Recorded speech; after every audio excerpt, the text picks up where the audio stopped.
motivasi belajar, ya.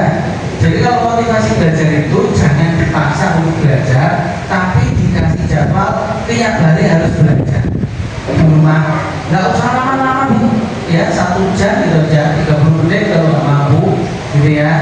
Nah, itu ya. Terus nanti ibu-ibu seperti dulu saya ingatkan, wajib konsultasi dengan guru kelas sebulan sekali lah, gitu ya. Kalau malu seminggu sekali atau tiap hari, sebulan sekali. Bu, bagaimana perkembangan anak saya? Oh, sudah lancar, sudah bagus. Oh, kalau gitu tes psikologi ya Bu ya. Siapa tahu dia sudah berkembang lebih baik, terus nanti bisa menjadi siswa tunggal.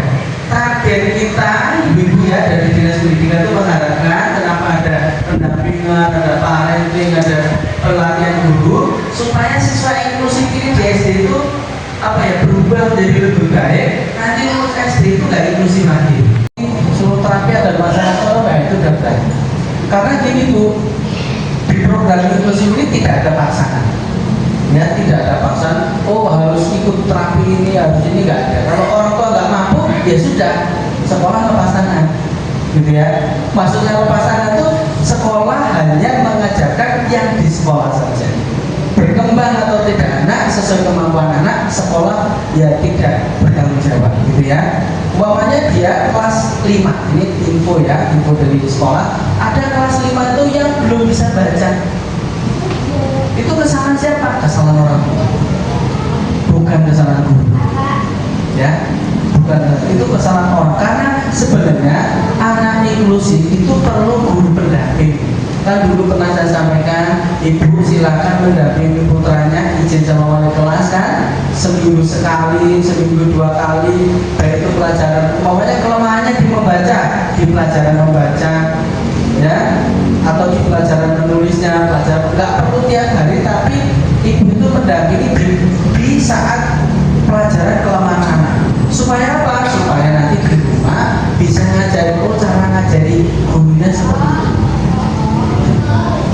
Nah, nanti kalau ada kelas 3 yang belum, atau kelas berapapun yang belum memiliki kemampuan dasar akademik, kalistumnya masih rendah, maka nanti harus pakai buku paket kalistum yang yang bergambar itu.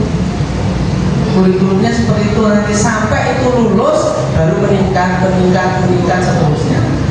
Ya, kalau sekarang kelas 2, nanti kelas 3 udah sempurna kalistum dasarnya, nanti dilatih lagi kelas 3 terus meningkat. Nah, itu nanti kalau sudah menjadi lebih baik, nanti bisa asesmen untuk menurunkan derajat inklusi. Ya, jadi kurikulum itu penting Bu ya. Maka nanti kita fokusnya tahun ini dari dinas adalah kurikulumnya. Nah, kurikulum itu resikonya Bapak Ibu harus mengajarkan di rumah, menilai siswa di rumah. Bu, kalau di rumah anaknya pintar, bisa, semangat. Oh, kalau gitu ya ajar ibunya, harus pendampingan ibunya tiap hari, gitu ya. Pada pelajaran yang dia lemah. Bukan semua pelajaran ibu terus beli baju seragam kayak honorer gitu yang ngantor, Pak aku honor dulu sekarang, gitu ya. Ya enggak gitu ya. Pokoknya damping itu pakainya bebas. Yang penting koordinasi dengan sekolah atau wali kelas. Nah, dapat stres terhadap pola asuh itu ya, mudah marah, merasa letih, lelah, gitu ya. Tiba-tiba tuh gampang capek. Kok aku capek ya, padahal nggak ngapa-ngapa, itu cuma antar jemput anak, masak, kok capek banget dia malam ini. Nah, ya. Itu gejala psikologis yang mempengaruhi fisik. Namanya menarik diri atau cenderung aku pengen menyendiri dulu. Aku nggak mau ikut itu, nggak mau ikut ini dulu, dia pengen istirahat, cemas berlebihan, gitu ya. Nah, pengaruhnya pada anak ya, itu sering menghukum anak atau menghakimi anak, marah kepada anak, kurang sabar ya, dan terlalu mengontrol anak, sering dilarang, ini dilarang, itu dilarang, gitu ya. Itu biasanya kecemasan, munculnya kecemasan. Ya, saya kasih dulu ya Bu ya, sobat ya. Kemarin Bapak Ibu guru juga kami tes psikologinya Bu. Jadi bukan hanya wali murid aja yang stres, gurunya juga stres Bu, gitu ya. Apalagi kalau gajinya terlambat tuh stres banget Bu. Ya, apalagi kalau ada orang tua yang protes, terus dinas datang pindah ngajar gitu ya. Nah, gitu ya. Itu jadi semua itu mengalami stres Bu ya. Cuma makanya harus dijaga kesehatan mental kita. Oke, sekarang kita cek kesehatan juga, kesehatan mental. Nah, ini Bu, dalam psikologi itu ada namanya tes grafis. Tes grafis itu tes gambar. Ya nggak perlu orang bisa baca tulis, tapi bisa dites. Oh, itu mentalnya seperti apa, gitu ya. Tapi ini gejala awal.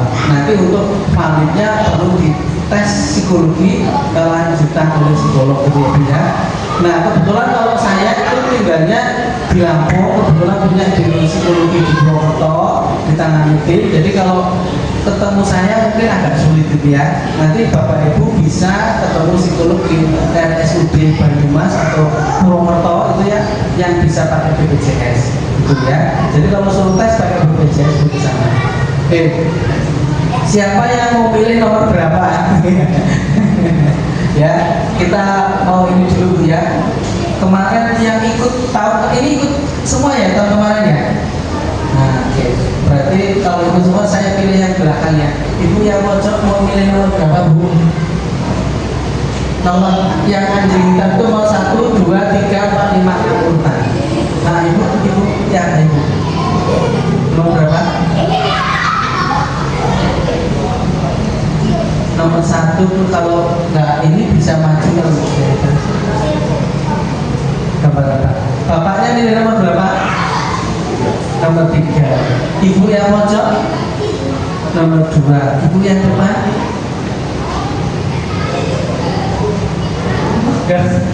boleh maju kalau mau maju. Halo ya sudah dulu. Iya oh ya, harusnya di sana tak kasih gambar uang dihapus.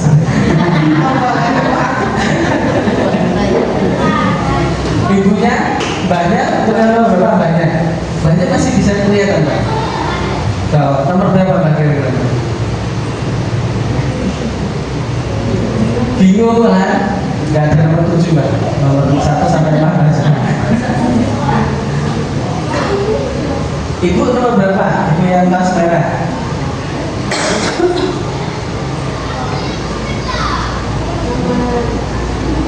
Nomor 6. Ibu sebelahnya nomor 5. Oke, kita lihat ya Bu ya. Yang lainnya saya minta membatin dalam dirinya aku pilih nomor sekian gitu ya. Nah, nanti kita cek ya. Nanti kalau memang gangguan boleh cuti ya. Cuti pengasuhan gitu ya. Tapi mondok di rumah sakit jiwa. Enggak Bu ya. Ini hanya untuk asesmen awal diagnosa. Oh, karena gini ya, banyak orang yang stres itu tidak sadar dirinya stres. Ya, banyak. Contoh Bu, kasus lihat di sekolah. Kenapa tiba-tiba guru agama yang ceritanya itu yang viral ya di medsos, guru agama suka ceramah ini baik, oh tiba-tiba malah mau pelecehan seksual pada siswanya. Kan ada ya? Itu karena stres yang dia tidak sadari, tiba-tiba meledak gak kuat, dia melakukan perbuatan abnormal. Dosen juga gitu, dosen profesor UGM yang viral tuh ya, itu suka dakwah, suka ceramah agama, guru spiritual. Tiba-tiba puluhan mahasiswinya mengalami pelecehan seksual saat bimbingan skripsi. Itu kenapa? Karena stres, gangguan mental psikologis yang tidak disadari, merasa dia baik-baik saja. Terus kalau nggak kuat, muncul perilaku-perilaku yang nggak normal. Tiba-tiba suami bapak ibu gak nyakalan, diem apa, tiba-tiba kok ada kabar, loh punya istri lagi. Nah itu ya, nah itu juga selama ini berarti mengalami tekanan batin yang luar biasa. Ya, kelihatannya normal, tiba-tiba kok, nah perilakunya nggak normal. Maka itu banyak, kok bisa ya, dia itu padahal orangnya baik, kalem, penolong, tiba-tiba kok bunuh diri gitu ya. Kan ada itu siswa-siswa kayak gitu. Itu karena stres yang dia tidak sadari yang memuncak dan gak kuat dia menangnya. Jangan sampai ibu tiba-tiba kok lepas baju jalan-jalan, loh ngapa dia gitu ya, oh dia gak baik-baik aja selama ini gitu ya. Itu karena sudah lepas, ibaratnya listrik itu dipacu nyala terus dia langsung meledak rambutnya turun gitu ya. Terus hang on. Ya, Ibu kita lihat ya, kalau Bapak Ibu ada sebagai yang batin milih nomor 1, ya pokoknya nomor 1 itu kabarnya anjing hitam, di bawahnya ada orang duduk di tepi ranjang gitu ya. Nah kira-kira apa itu ya? Nah ini ciri gejala depresi atau stres ya. Berarti punya kecenderungan stres, perlu dia divalidasi dengan konsultasi atau tes psikologi. Kalau pilih nomor 2 itu berarti adanya kesedihan ya, kesedihan yang tidak disadari. Oke. Kesedihan yang tidak disadari oleh orang ini ya. Ya, kesedihan yang tidak disadari. Kesedihan karena apa ya? Bisa banyak faktor. Kalau yang ketiga itu karena adanya krisis diri, artinya dia tidak mengenal dirinya, suka berubah-ubah, selalu ikut orang lain, orang bilang A, orang bilang B gitu ya. Nah, mudah terprovokasi dengan info-info dari luar. Nah, ini ya, ini orang-orang yang krisis dirinya, jati dirinya. Kemudian kalau milih nomor 6 itu ambisius. Pengennya tuh suaminya direktur malah bertani gitu ya. Pengennya gajinya sekian, punya uang ini nggak sesuai ekspektasi, nggak sesuai kenyataan bayangan. Nah itu ya, ambisinya terlalu tinggi. Ini ya, kalau ambisiusnya terlalu tinggi mudah stres. Anaknya pengennya ganteng, ini kok jelek kayak bapaknya gitu ya, gitu ya umpamanya. Atau anaknya pengennya cantik, kok nggak mirip ibunya malah mirip tetangganya gitu ya. Banyak ambisi-ambisi orang tua itu yang membuat orang tua itu stres. Pengennya anaknya nilainya 10 semua, kok malah 1 doang maunya nggak ada, gitu ya. Itu juga bikin orang tua stres, gitu ya. Jadi kalau saya stres itu kawannya dapat 1, pengen dapat 10, tinggal ikutan dari 10, gitu kan. Ya, jadi semua itu harus dibawa positif, dibawa pikiran positif ya, supaya kita nggak stres, nggak panas. Ya Allah nak, kamu belajar sudah 3 tahun, sekarang kelas 3 ya, matematika selalu dapat 3, kamu konsisten luar biasa gitu ya. Kamu itu memang luar biasa, sabar dengan nilai 3. Mau nggak dapat nilai 4 gitu, nilainya tuh naik bertingkat. Jangan kamu besok harus 10 ya gitu ya, jangan gitu ya. Ya kayak bapaknya ya gajinya 3 juta, pokoknya besok harus 30 juta, ya rampok bapaknya langsung gitu ya. Nah, jadi kalau nilainya 3 matematika itu ya dimotivasi menjadi 4 dulu, sehingga anaknya nggak stres, nggak tertekan. Bisa nggak nak besok dapat 4? Nah, itu jangan coba kayak itu dapat 10. Iya tapi DR kelas tuh itu nggak mau langsung tanya gitu ya, terus diem langsung gitu kan gitu ya. Maka bertahap bu. Oh dia bahasa Indonesia dapat 5, ya besok dapat 6 bisa nggak? Ibu ajarin. Nah gitu. Ada solusi dan tuntutannya itu ringan gitu loh, bukan yang langsung naik ke standar tinggi. Kemudian kalau ada yang memilih nomor 5 berarti sedang mengalami problem emosional gitu ya, emosi yang berubah-ubah, yaitu gejala stres juga ini ya gitu. Nah kalau ada yang batin milih nomor 4 berarti benar-benar sakit dan sedang berjuang untuk sembuh gitu ya, artinya dia menyadari dirinya sakit, dia menyadari pengen sembuh, pengen berubah gitu ya gitu. Nah kemarin Bapak Ibu guru juga banyak itu yang pilih nomor 4 gitu ya, memang lagi sakit semua gitu ya.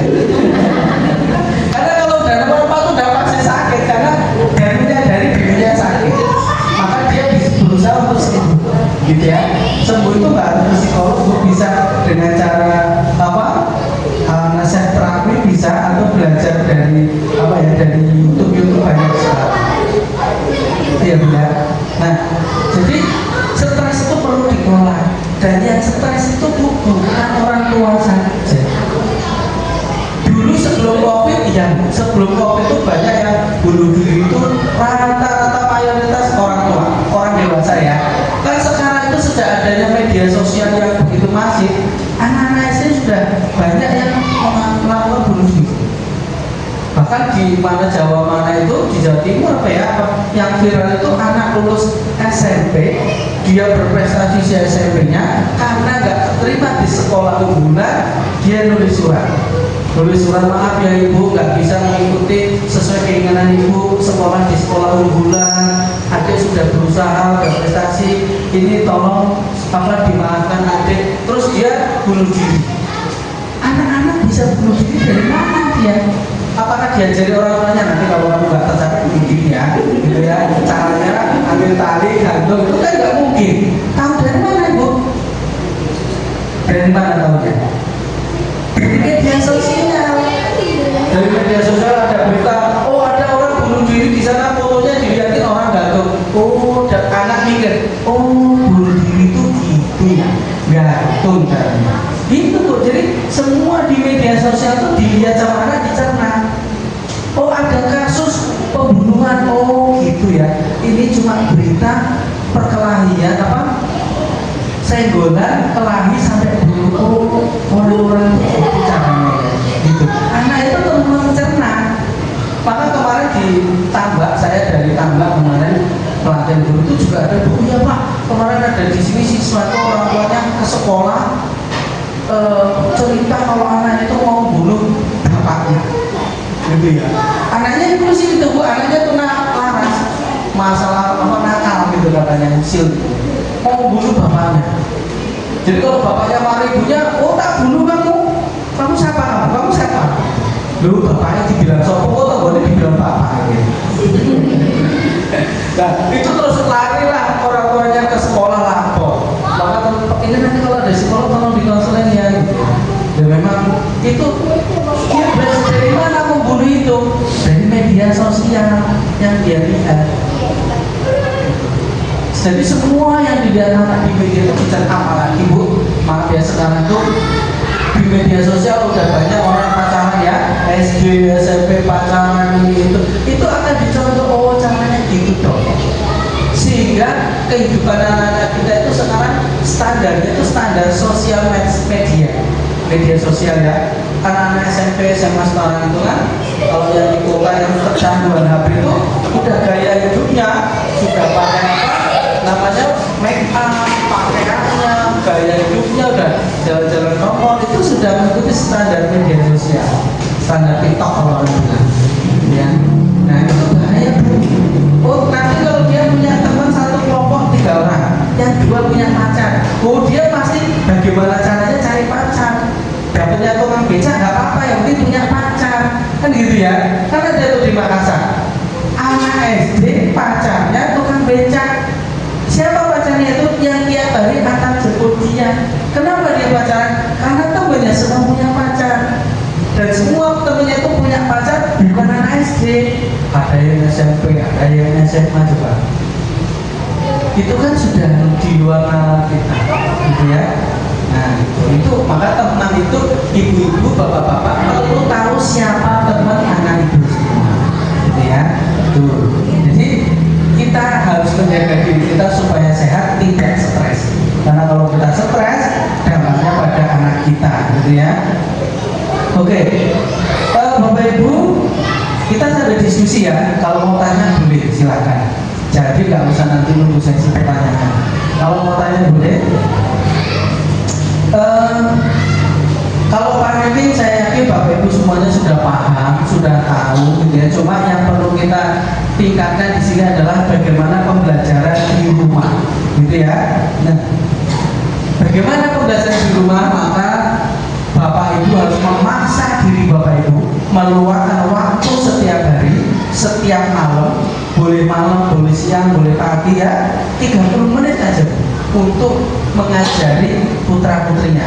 Hari ini belajar membaca, besok menulis, besok berhitung, setiap hari. Apalagi sebentar lagi liburan Ibu ya, libur sekolah paling nggak 2-3 minggu.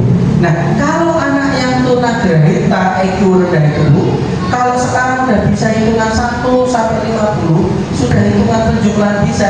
Begitu libur nggak belajar, kembali lagi ke 0. Maka saat liburan nanti tugas Bapak Ibu mengajarkan di rumah 30 menit aja setiap hari, nggak usah lama-lama. Contoh anak-anak kan main HP ya Bu di rumah. Nah, main HP. Bu main HP ya. Oke, sebelum main HP belajar dulu. Kalau sudah belajar Ibu kasih. Nah gitu Bu. Ada syarat yang harus dia kerjakan. Mau gambar boleh, pokoknya tiap hari berbeda. Hari ini menulis, besok belajar membaca, besok berhitung, ya, besok kemudian penjumlahan, pengurangan, terus gitu sesuai kemampuan anak. Jangan sesuai kemampuan orang tua, gitu ya, kemampuan anak. Anaknya baru bisa menulis angka 1 sampai 10, berarti pembelajarannya angka 11 sampai 15 dulu. 1, 2 sampai 10 bisa. Habis itu angka berapa, Dek? Berapa ya? 11 nih contohnya. Coba Adek tulis angka 11. Berarti habis 10 11 ya. Habis 11 berapa? 12 ditulis. Berarti dikasih contoh dulu, baru anaknya mengikuti. Jangan kayak yang ngajar bilang di media sosial ya. Tahu nggak? 5 dibagi 11 berapa? Dipinjamkan dulu angka satunya 11 puluhan, 10-nya dipinjemin angka 5 dulu baru dibagi. Jawaban anak gimana? Kalau 10-nya nggak mau pinjemin gimana? Itu saya bantai angka 10-nya. Saya robek bukunya gitu ya orang-tuanya. Saking emosinya gitu ya. Gitu. Kalau nggak mau pinjemin saya sobek bukunya. Saya bantai ibu injek-injek gitu ya.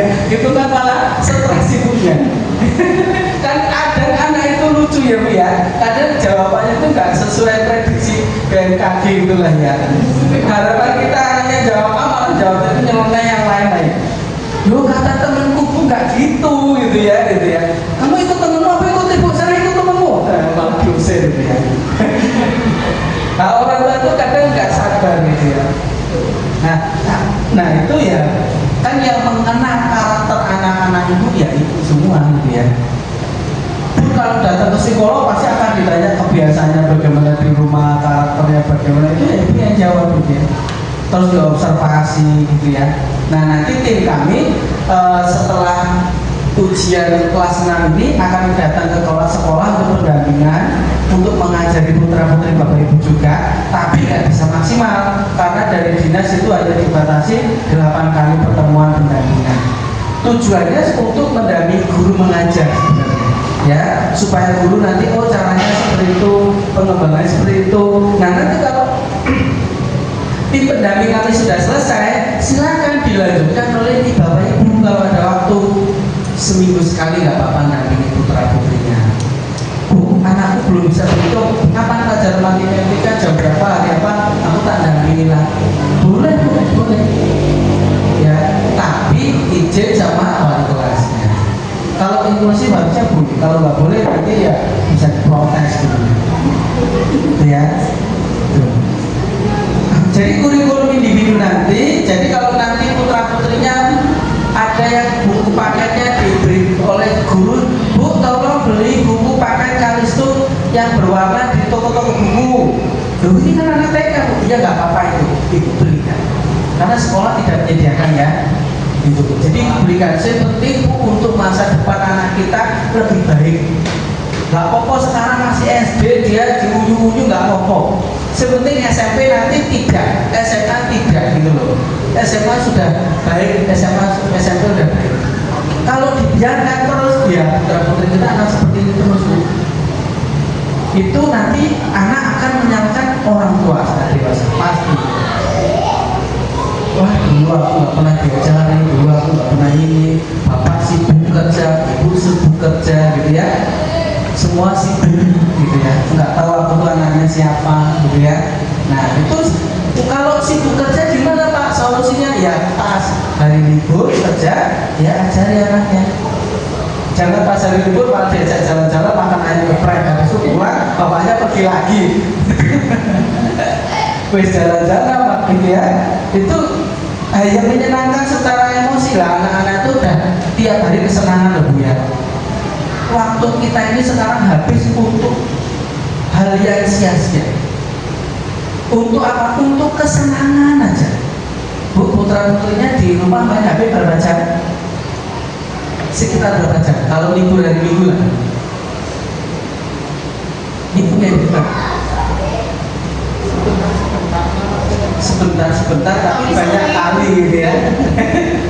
Nah ya bisa, apalagi kalau pas pulsanya habis pasti ditaruh ya gitu ya.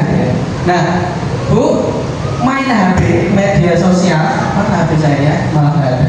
Nah, main HP itu Bu, apa yang dilihat anak? Kesenangan, hiburan kayak ibu ya. Kalau habis masak, cuci, bapak udah pergi, anak udah pergi, lempar ke kasur Bu, langsung ini main HP gitu kan ya.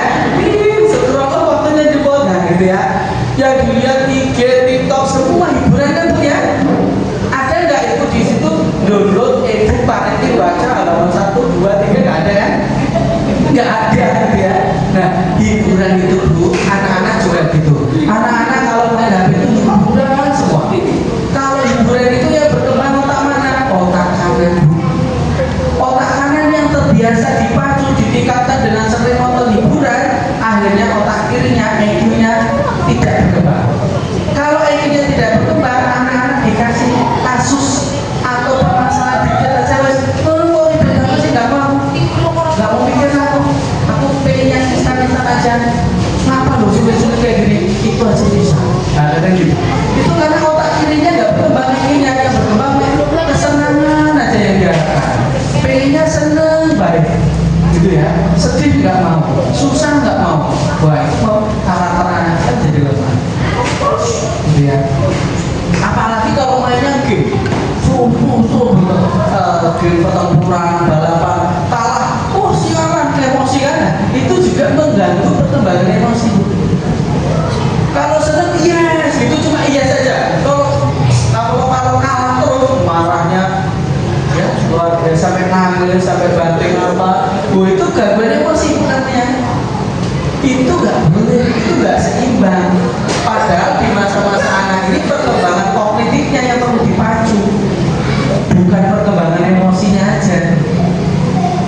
Semakin banyak nonton hiburan, sudah banyak nonton hiburan, diajak orang tuanya seringnya hiburan juga keluar. Ke mall, nonton apa, nonton ini, hiburan. Kalau itu ya anak-anak yang berkembang. Nanti kalau kuliah sekolah ya jurusan seni atau olahraga gitu. Ya, jadi karena nggak sering diasah otaknya untuk berpikir, untuk menyelesaikan masalah, menyelesaikan tugas, maka otak EQ-nya itu nggak berkembang, otak kirinya stagnan, diam, gitu ya. Yang berkembang otak kanan, yang pengennya hiburan. Ada viral tempat wisata tuh, datang. Ada viral rumah makan, datang, gitu ya.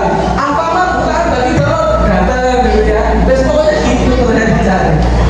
Ada perpustakaan, buka masa bodoh, gitu ya. Nah itu bisa mempengaruhi perkembangan.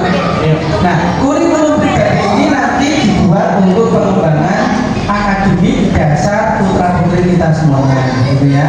Jadi tolong didukung, disupport. Alhamdulillah Bu ada menu makan siang.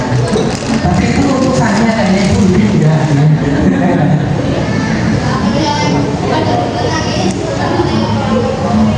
Nanti jangan heran kalau pulang keluar dari sini ditagih ya Bu ya. Makasih Bapak. Oke, kemudian ibu-ibu ya, bapak-bapak semuanya, ini yang nanti menjadi PR bapak ibu di rumah adalah manajemen waktu ya. Kemarin sudah dibagi belum Bu? Ini sama sekolah belum? Lembar ini lembar jadwal anak di rumah. Contoh hari Senin tiap hari belum ya? Ya itu makanya di sekolahnya juga nggak dijalankan Bu ya, karena mungkin karena gratis. Nah ini nanti akan kami berikan nanti Mbak pendamping ya, Bu Warna sama Bu Latifah yang akan membagikan ini ke wali murid ya.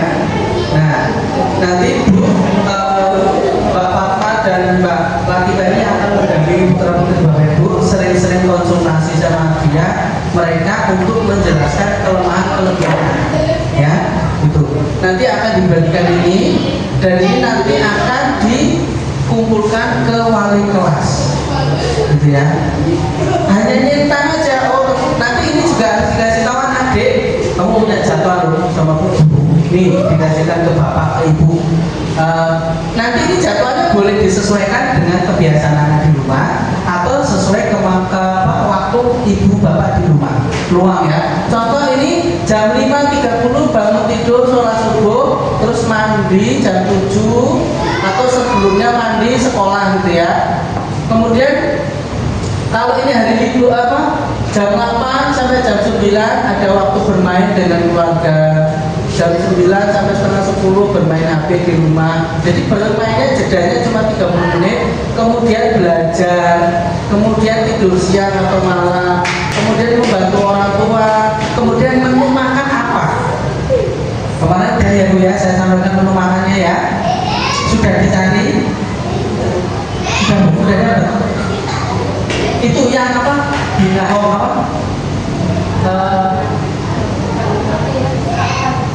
Ya, ada yang pohon apa itu? Pegagan. Udah ada? Belum ya.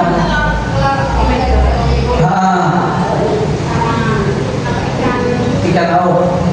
Nah, kalau padahal kan yang paling murah pegagan Bu ya. Itu kalau dapat bibitnya satu ditanam tuh, wah hidup selamanya. Itu kayak rumput, tumbuhnya itu nggak perlu dipupuk, dibiarin aja. Cuma kaki dihiasi, dibiarin. Susah? Sebenarnya nggak susah, mungkin itu nggak bentuknya ya jenisnya. Kalau mau beli online banyak Bu, di Tokopedia atau Shopee itu banyak yang jual bibitnya. Nanti tinggal itu tanam di dapur, di rumah gitu ya, di tanah itu atau di pot, itu cepet tumbuhnya. Benar Bu, itu nanti saya kasih tahu ya. Nanti ada tugas-tugas ya harus dijalankan Bu. Kalau nggak dijalankan ya anak kita harus kayak gini ya. Ya penting lah, pokoknya harus dijalankan Bu ya. Kemudian biasakan anak ini jadwal harian di rumah ya, membaca, kemudian mengaktifkan kedua belah tangan. Jadi ya pokoknya makanya sering membantu orang tua ngangkat apa, buat apa, itu supaya sebenarnya motornya aktif gitu ya. Kemudian hidup bersosial, suruh main sama temennya. Ini libur, kamu dari tadi main HP, tutup, main sama temennya sana. Main itu disuruh. Kalau enggak anak kita kebiasaan mager lagi ya. Terutama kalau anak kita perempuan ya, mager nggak. Kalau anak saya itu tak usir main 1 jam dulu. Kalau nggak main nggak boleh main HP. Main bersama teman di rumah, datangin ke rumahnya. Karena kalau udah main tuh ceritanya dia pulang itu lebih bahagia ketimbang dia main HP. Ya, kebiasaan itu. Suruh main, gitu ya. Kalau nggak mau main HP ya suruh main ke mbaknya atau mana gitu ya. Atau suruh ke warung beli dulu. Jadi ada jeda dia itu refresh, main ini refresh ya. Tapi mainnya jangan bawa HP. Kalau main bawa HP, main rumah temennya ya udah sayang sama temennya ya. Main HP juga sama aja. Kalau anak laki mau main sepak bola Bu, biarinnya main. Kalau perlu malah banyak main kalau liburan ya, daripada main HP di rumah. Nah gitu ya. Kalau ada adiknya di rumah, main di rumah sama adiknya itu bagus. Daripada dia kalau nggak ada itu pasti dia pengennya main HP terus gitu ya. Ya, itu main. Mencari hobi baru kalau liburan nanti ya diajak ke kolam renang, berenang gitu ya. Kalau nggak ada kolam renang, berarti jadi kali gitu ya. Pokoknya berenang itulah. Anak itu kalau berenang sama orang tua itu senang lebih ya. Apalagi sama bapaknya seminggu ketemu sekali gitu ya, diajak renang itu olahraga. Apalagi diajak lari sore keliling mana gitu ya, bersepeda, itu membahagiakan, mensejahterakan psikologis, membuat kita hilang gejala-gejala stresnya. Kalau sering-sering Bu ya gitu ya. Ya kalau mau ke sawah ya bareng-bareng gitu ya, umpamanya di hari-hari tertentu nggak harus tiap hari. Kalau tiap hari nggak sekolah nanti anaknya. Kemudian latihan fisik olahraga bersama temennya gitu ya. Nanti diajari bahasa asing di sekolah ini ya. Menikmati musik ya, sekali-kali nyetel musik di rumah yang bagus gitu ya. Jangan musik yang rock gitu. Nah ini PR itu nanti Bapak Ibu adalah merubah rutinitas anak dengan jadwal tadi yang saya sampaikan. Nah jadwal ini ya, jadwal harian ini adalah merubah rutinitas anak ya. Ini boleh dirubah jadwalnya, mau belajar jam berapa, makan jam berapa, mandi jam berapa, disesuaikan aja. Dan itu tinggal nyetan, tercapai, tidak tercapai, terpantau atau tidak, gitu ya. Cuma itu pertama. Yang kedua mengajari membaca, menulis, berhitung sampai lulus kemampuan dasar. Kemampuan dasar itu gimana Bu? Kemampuan dasar itu bisa membaca kata dengan sempurna. Umpamanya ini di sini ada kata memiliki, dia bisa membaca memiliki, itu kemampuan dasar membaca. Ya, kemudian kemampuan menulis kata ibu itu tidak terbalik, tidak menjadi ubi gitu ya, mentang-mentang ibunya sering masak ubi gitu ya, jadi ubi gitu ya. Nah, kemudian bisa menulis nama dengan lengkap, identitas dengan lengkap, itu kemampuan dasar masih.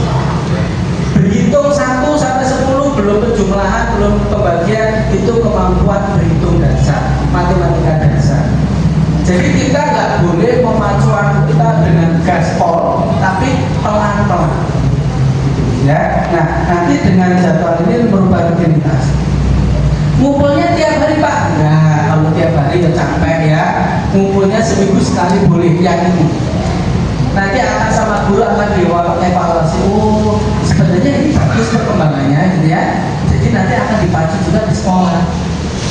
Guru itu gini, ini informasi. Ngomong nggak ada gurunya gitu ya. Guru itu ya, Pak, guru itu ya, dia itu motivasi pengajaran itu melihat motivasi orang tua.